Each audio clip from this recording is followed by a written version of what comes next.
Thank you, Tatiana. Wouldn't 230 make it so they can be sued for libel too? Yeah, so it depends on how 230 works. So how 230 is implemented. But yeah, so Section 230 of the Communication Decency Act, the idea, just for those of you who haven't heard it before, really, really quickly, the idea is that you can choose as a business to be a platform, right, or a publisher. So if you're like a publisher, like let's say you're Time Magazine or New York Times.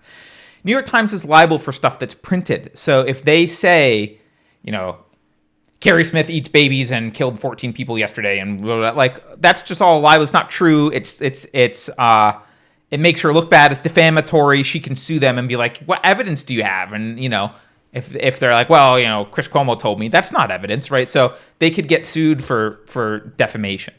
So they have those standards to live by.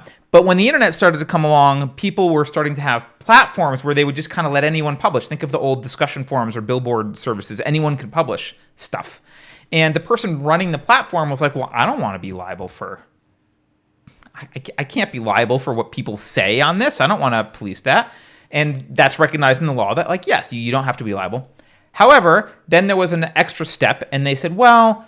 but I need to be able to do some simple moderation. Like if people are threatening each other physically or posting child porn or porn generally, I need to be able to have rules that are kind of objective that I enforce on my forums.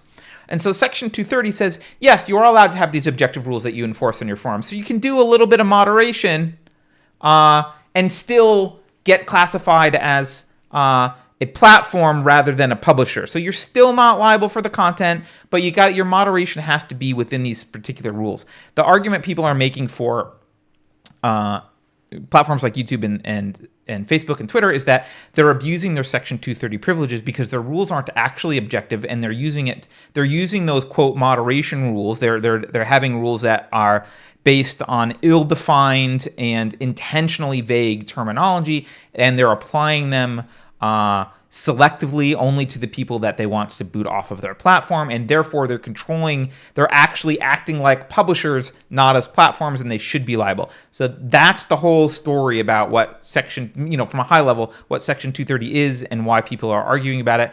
And Susan does not want this argument for Section 230 to continue because there's going to be a come to Jesus moment for YouTube. If it continues the way people want, there'll be a moment where someone has to say to YouTube, either cut this crap out and stop censoring these people, or you're going to start being liable for everything that everyone says on your platform. And at that point, you're down to make up videos, right?